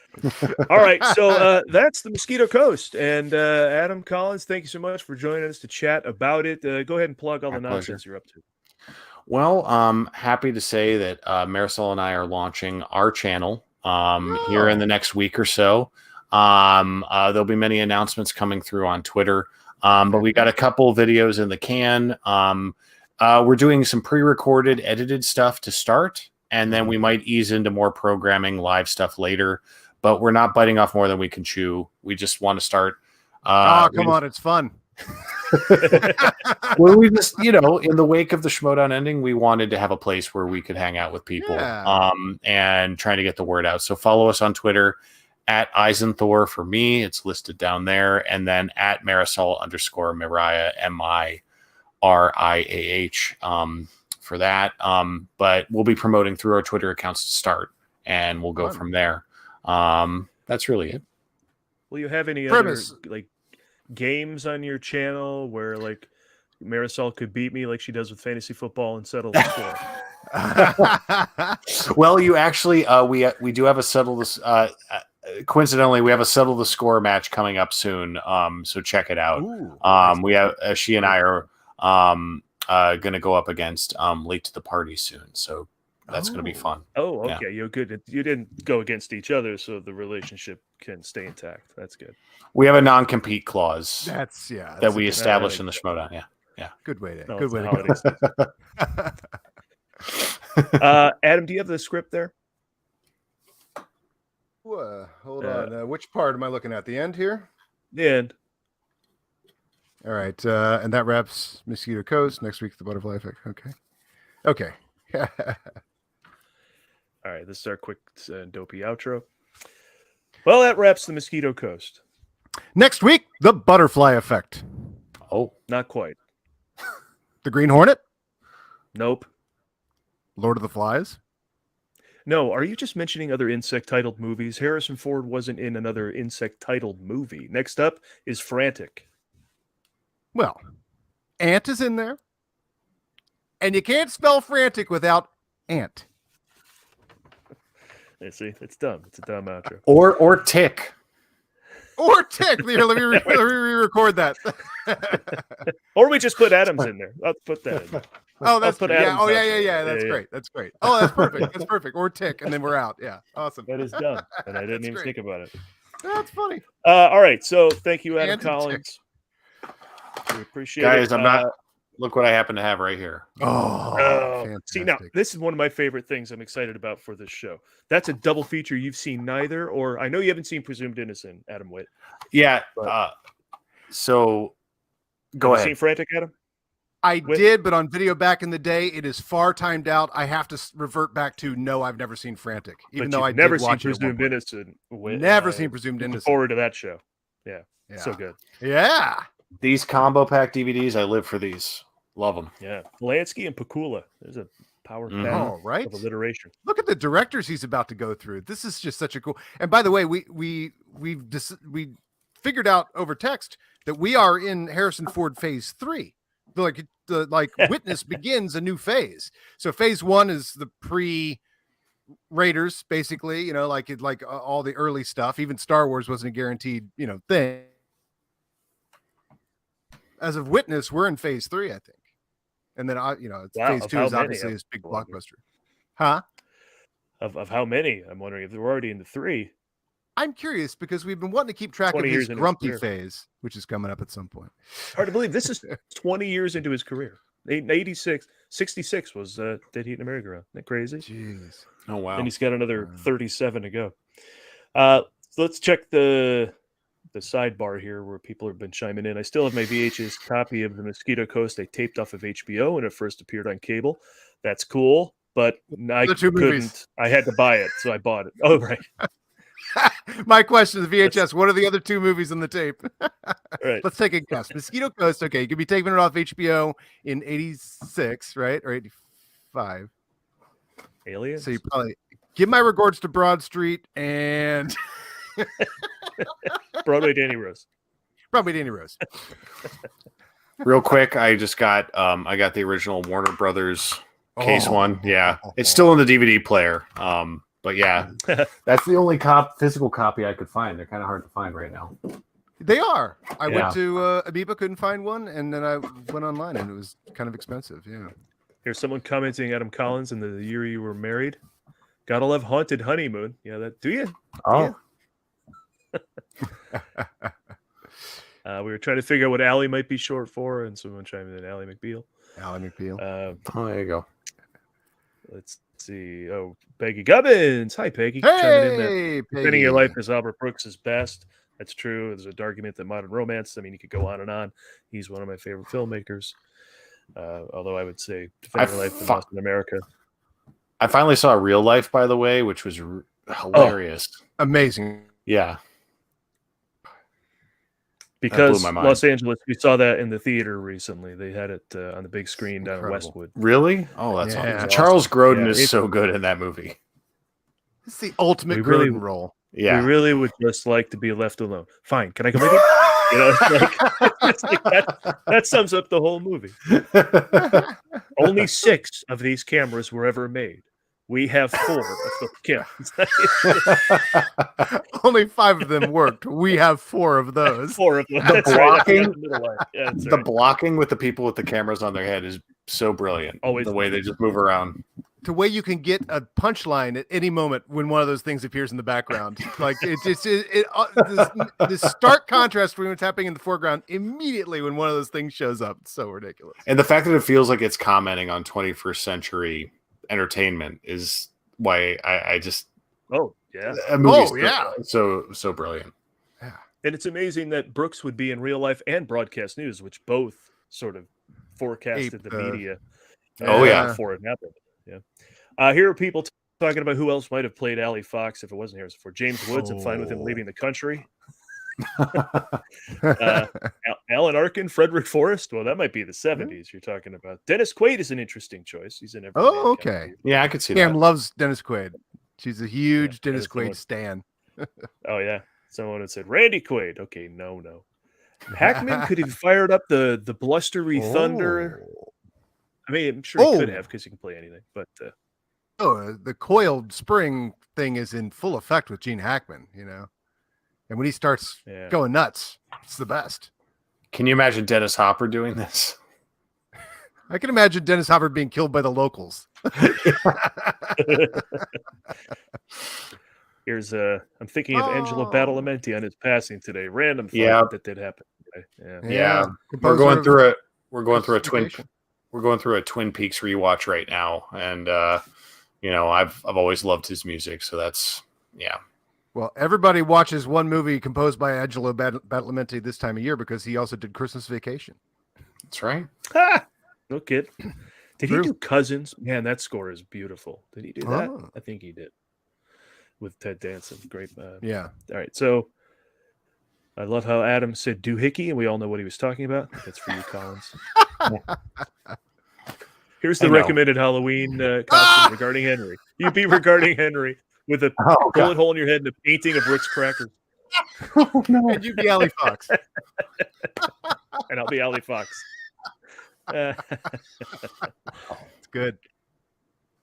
What else do we have here from the thing? Fishburne. Travis Fishburne. Call the Wild Beard is crazy. That's true. We're going to end this on a big beard, if nothing else.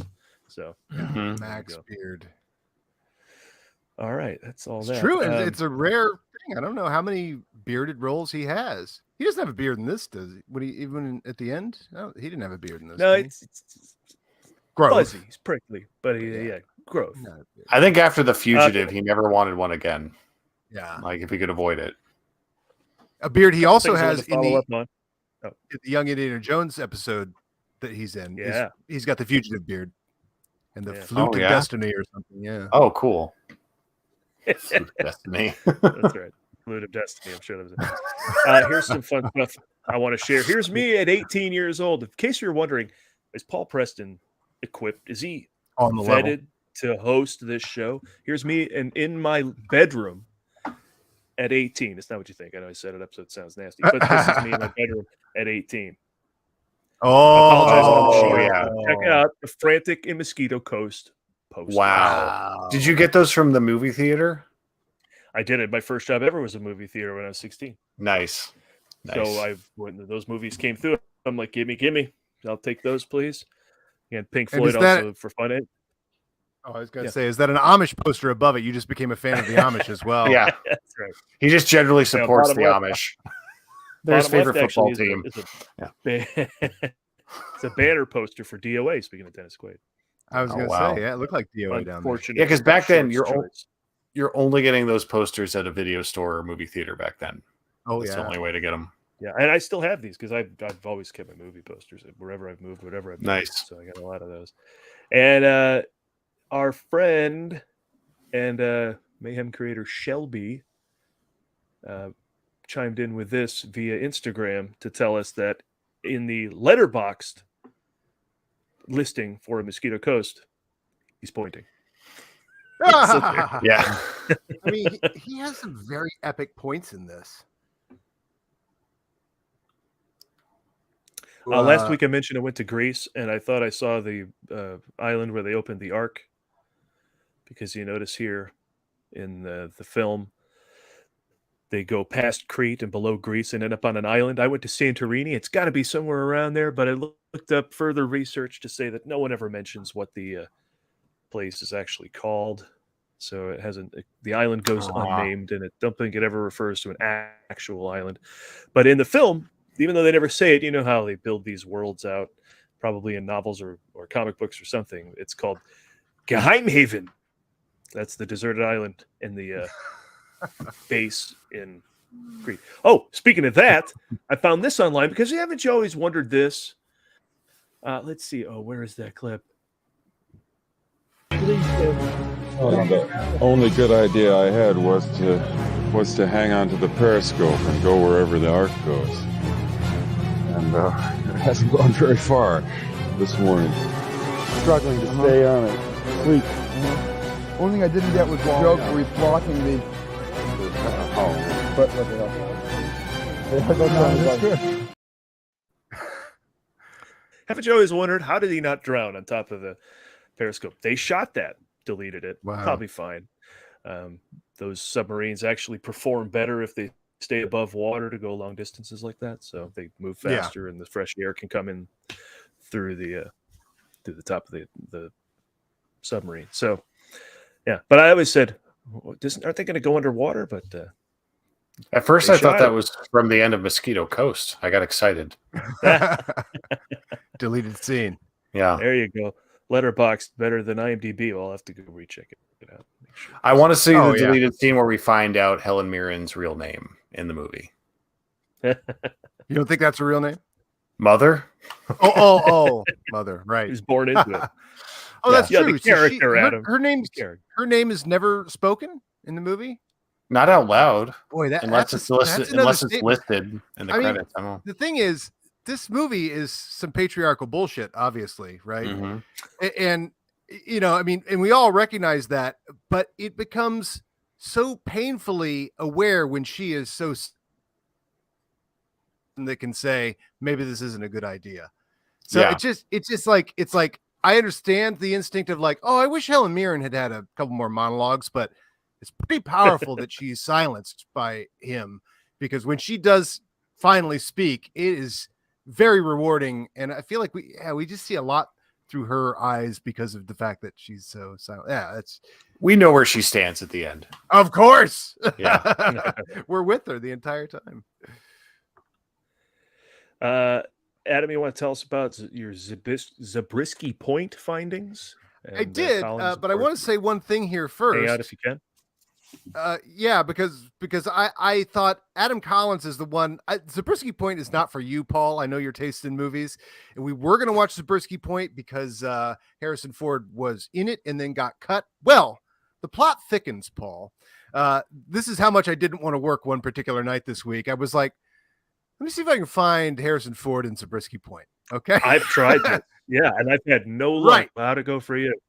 Well, here's where the plot. Right? Or it's the jail scene, supposedly. Okay. Now, the thing is, I'm going to have to see a Blu-ray, and here's why. Because back then, they would mask off the image, but when it would go to the projector, sometimes those mask margins would get different. So supposedly, he's at the far left.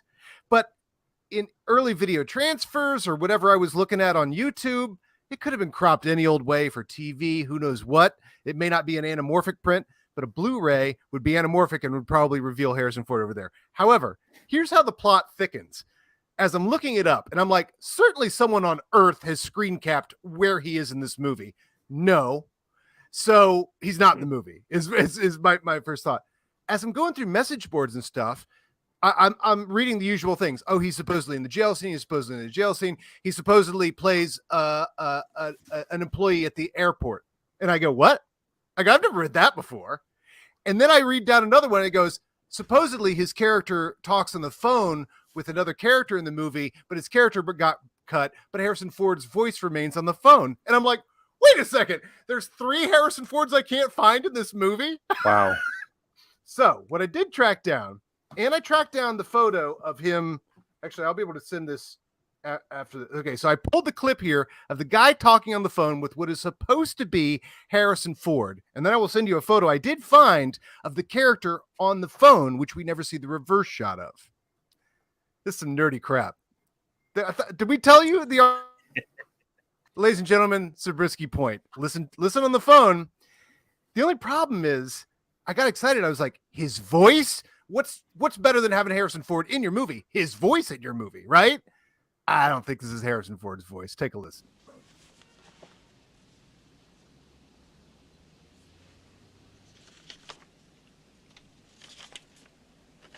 Oh, sorry. I cut this clip a little too. But look at these shots. I called Daria's home, sir, and visual masterpiece. There's no answer. Perhaps she's sick and she Antonioni. Yep. Yeah, Antonioni.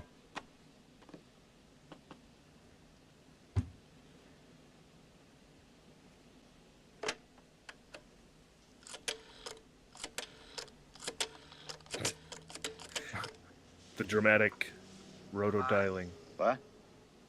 Hello? This is Sunny Dune's office is calling. Do you know where I could reach Daria? No idea. I'm crashing here. She left real early. That's not him. She left? What flight did she take? Flight. She took my car. Do you mind telling me who this is I'm talking to? Yeah, I mind. Hello.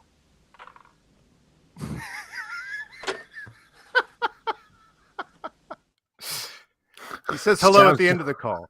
I'll have to pump that up. We'll do some further investigation. I just don't. But see, I got to put it side by side with the nerdy Harrison Ford of Getting Straight. You know? That's when it's going to be. This is Zabriskie Point 69. Yeah, let's listen for that young voice. He's not going to sound like this. Still didn't match anything I remember. My wife's ass is a subversive painting. Maybe it is him.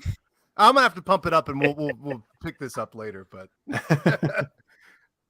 but I do have a photo of him on the phone that someone put out there. If you guys want to talk amongst yourselves, see if I can find it here. Well, I was going to play still something else. The Zabriskie Point. Oh, here it is. Yeah. Oh. You have it? Yep. It's going to take a second, though. Got to send it from the phone to the thing. It's riveting stuff, ladies and gentlemen. It is. Well, let me tell you what I found online. I found a Raiders of the Lost Ark blooper reel. Have you ever seen a Raiders of the Lost Ark blooper reel? I don't think so. You think I would have? Neither have right? I. Neither have I. And yet,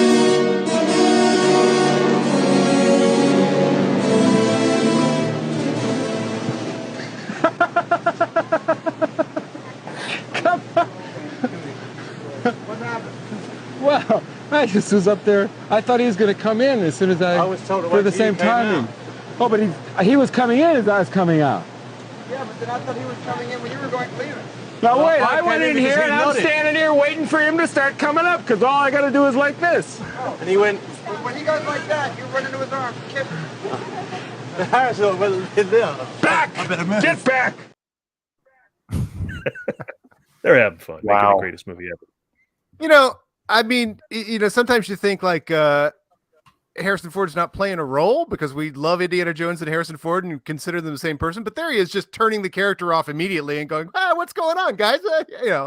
In the Indiana Jones outfit. It's kind of weird to see. I'm going to play a few more of these. I know we Yeah. Oh, go ahead. I was just gonna say that's what I love about like those making of the Shining clips. It's so weird to see like the iconic Shining settings and outfits, and then like them just talking casually and Right.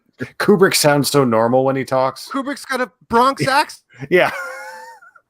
or something. It's like you're like, wait, you don't speak like in a French or British That's right. guy? No, I know. Yeah. Keep forgetting he's American. Yeah. Yeah. But yeah, when you see behind the scenes of that and you go, this movie was shot. It's so hard to conceive. Yeah. Because they're just such a masterpiece. You're like, wait, people it, you're like, oh, this is weird. It's hard to imagine stuff in the margins like that. Oh, here is Harrison Ford on the phone in Zabriskie Point. So that is the guy that we just heard talking. What? Right. Is there just one phone scene in the movie? Yeah. So this was the reverse shot when the guy was on the phone. It's going to be Harrison Ford works at a printing, like an underground printing thing. He's a part of a student, like, you know. I'm going to start ending my phone calls with hello. That's all I got out of your little segment today, Adam. That was kind of fun. Hello. Click. Hello. Well, he opens with goodbye, but it's too quiet. I have to boost the audio. Oh, wow. Crazy. Here, Travis Fishburne says the best Harrison Ford on the phone is a special line you can call and hear him as Han Solo promoting The Empire Strikes Back. The clips of which we talked about on the Resistance broadcast this week. So if you like your John Hoey and your Lacey Gillerin, tune into that. And we were guests. I saw the ads for The Empire Strikes Back premiering on TV. I saw the ads recirculating for when James Earl Jones did the voiceover to announce it playing on TV. Like he's doing it as Darth Vader to be like, tune into your local station to watch Empire Strikes Back, where the rebels will be destroyed once and for all. Stuff like I miss stuff like that a lot. I know. Ryan Reynolds did that a little bit with Deadpool, doing kind of wacky ads and stuff to get you to as Bob Ross and stuff. Mm-hmm. But you don't do it too much. All right, well, I got more Raiders. Again, Collins, hang out with us as long as you can. But this is fun to see Spielberg actually screwing with Harrison Ford.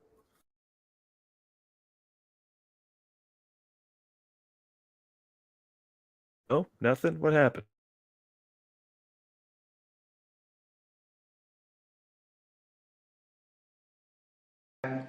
This and the other grave goods that we found in the area give us a chance. This. Yes, do it again. This and the other grave goods that we found in the area have given us a reason to date the find as we have.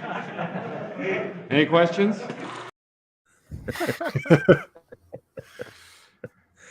And man, there's another shot again. I just saw The Fabelmans yesterday, finally, and boy, when that kid puts on the shaggy hair and the sideburns, he looks like Spielberg making Jaws. It's kind of crazy.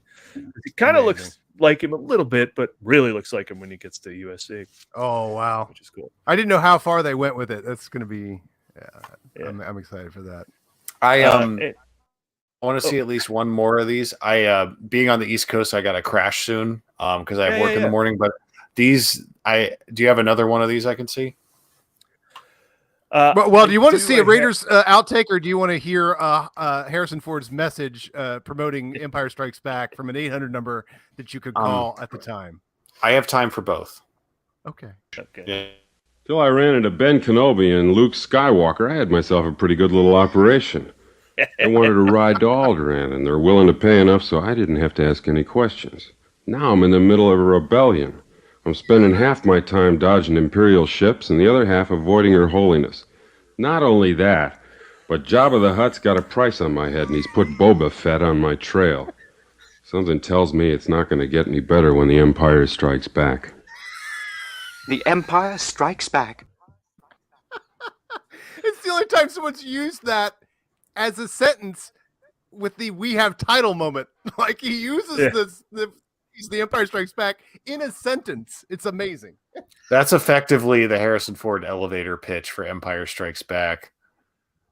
Yeah, right. He nails it. He sold me on it. Yeah, you're right. Yeah, I'm going. He's not going to be. He's not going to be any more energetic than that in the elevator, too. We've been talking about the scene when we had Dan Merle on and talked about Raiders of the Lost Ark. The scene where they exit the Well of Souls. There's always a dude lying there, right? Next to where they push the stone out. And I always thought, was there a fight that got cut, or is he just drunk? For the longest time, I thought it was just a drunk guy and it was no big thing. But no, the guy was part of the film and eventually got cut. So the reason he's sitting there is never explained. It's just kind of weird that they come out of the Well of Souls and there's a dude there. But they shot something that they obviously Although on VHS, he's not there. Is that right? The entire time I watched that on VHS, yeah, it's square. That guy, that became a thing in Letterboxd only. No, but the wide shot, was a guy. I'm like, you can't. The wide shot though, you can't miss him. He's got. Oh, He's there 'cause really? They pan Oh, out. okay. Yeah, they got to crawl down from where they are and Oh, run over okay. to the tarmac. But here's that footage, and I hope there isn't a black spot at the front of this. If not, entertain yourself. Good. 9-8, take one. Action.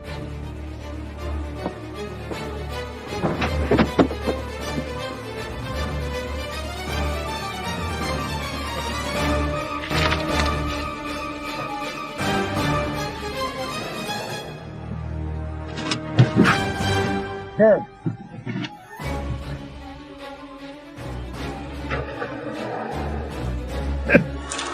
That's it. The stare down. That's it. And here's the next part.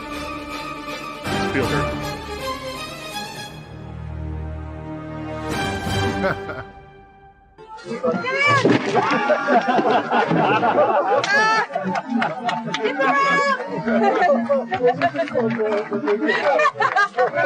They're running. Come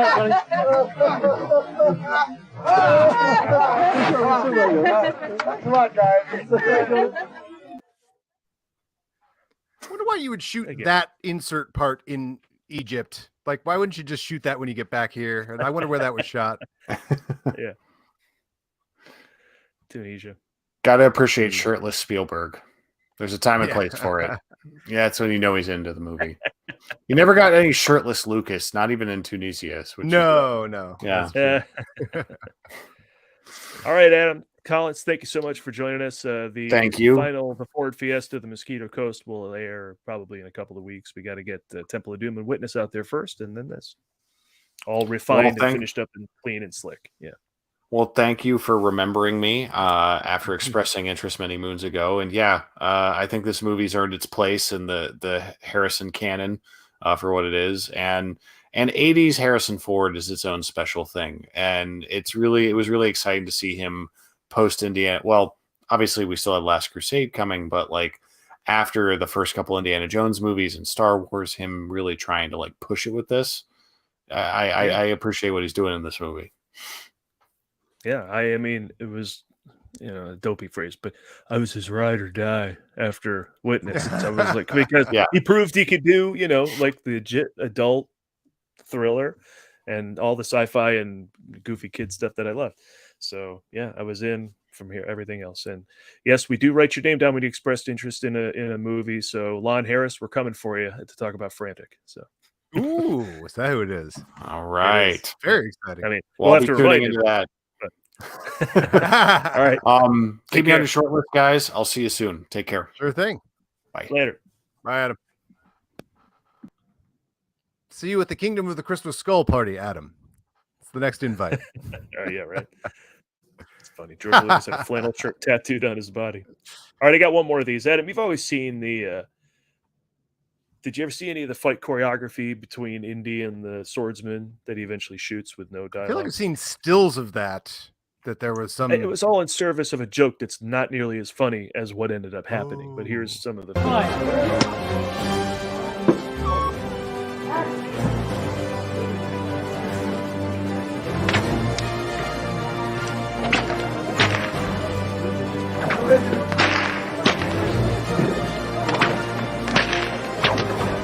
That's it. Bring it back. That's it. Where's the butcher shop going to be? No, we're talking the butcher shop or... Yeah.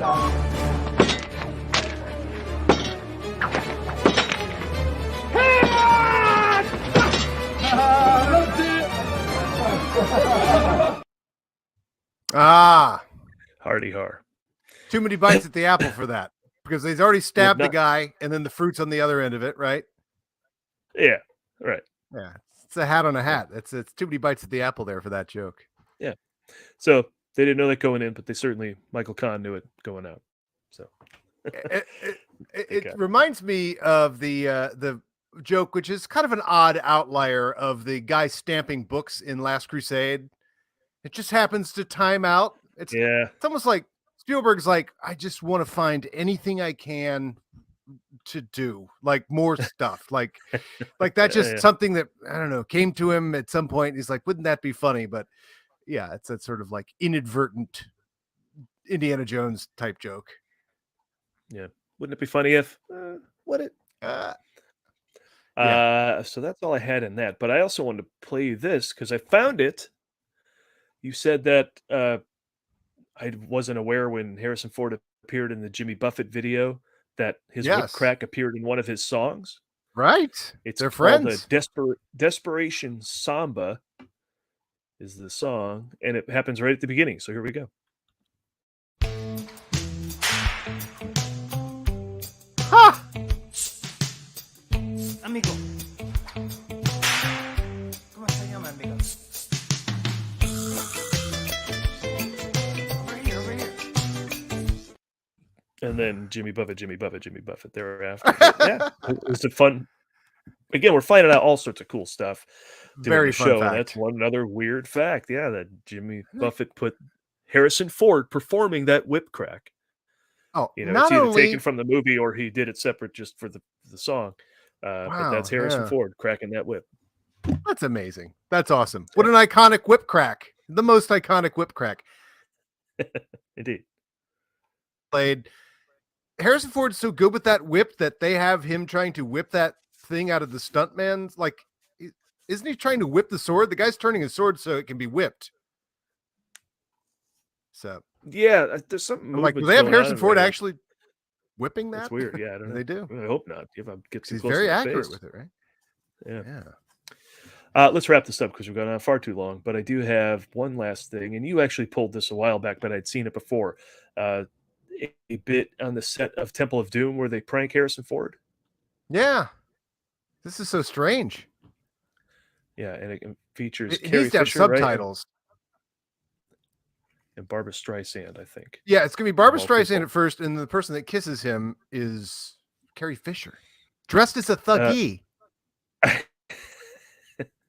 So this is with Streisand and Ford. This is a video my girlfriend and I can both watch. Here we go. Now, do you know what she says here? Because it needs to be subtitled. So, oh, you're gonna love it. Well, everything but the last thing she says.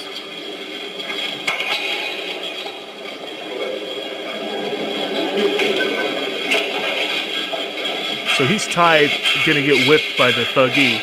And Yeah, he thinks it's the stunt person. Instead of Mola Ram. Yeah. Barbara Streisand.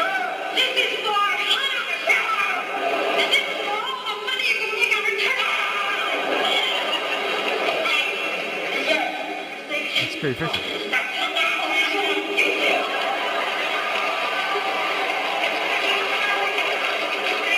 And this is Irvin Kershner.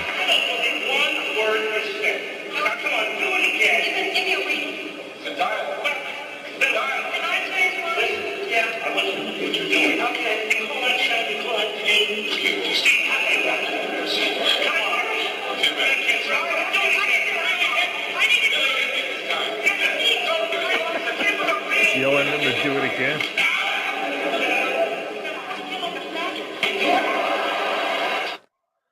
Ooh, big reliable laugh at the time. Kids, it was a very different time. Did you hear that last thing she said? No. I feel like a F word because at the time only F words used whips because whipped each other. It was a you know, they're all deviants was the reliable punchline. You heard the crowd laugh there.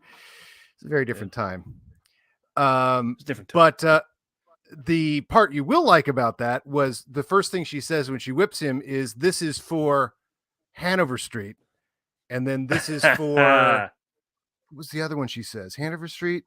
She's mentioned another one. This is money for, you made in something. Right. All the money you're going to make on Return of the Jedi. It was the last one. The for Guns of Navarone. And then Harrison Ford turns and goes, Force 10 from Navarone.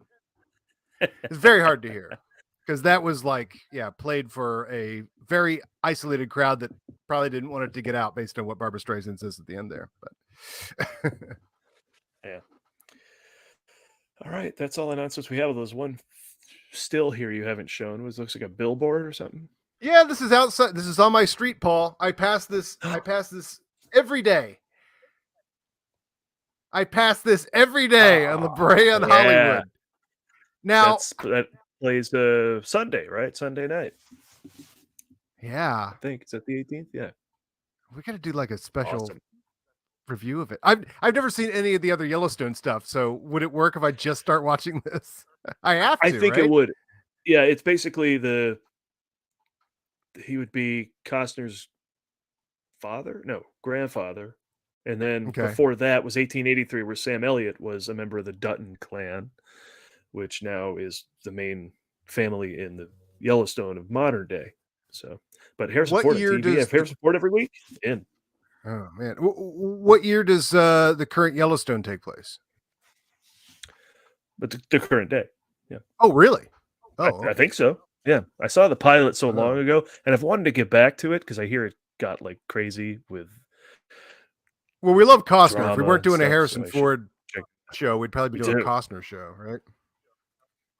Yeah, we do the Costner Cabana or something. Yeah. Yeah. Cabas. Yeah. All right, let's gonna wrap this up and go watch the White Lotus finale because I didn't see it last night. All right. That's it. That's our show. We'll be back next week. Thanks for watching. Either wrapping up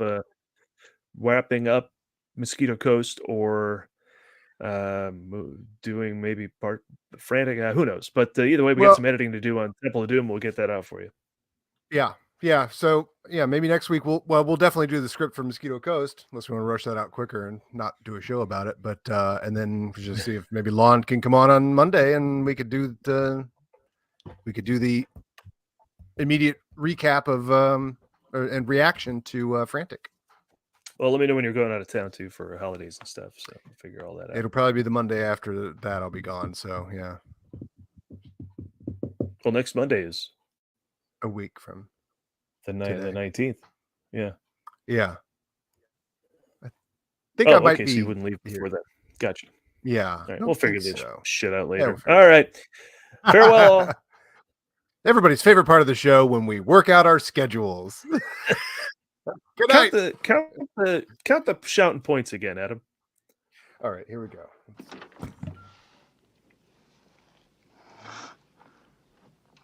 How's everything? I'm doing shouts now. 1, 7,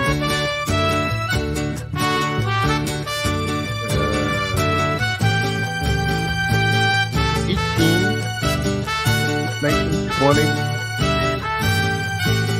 26, 7,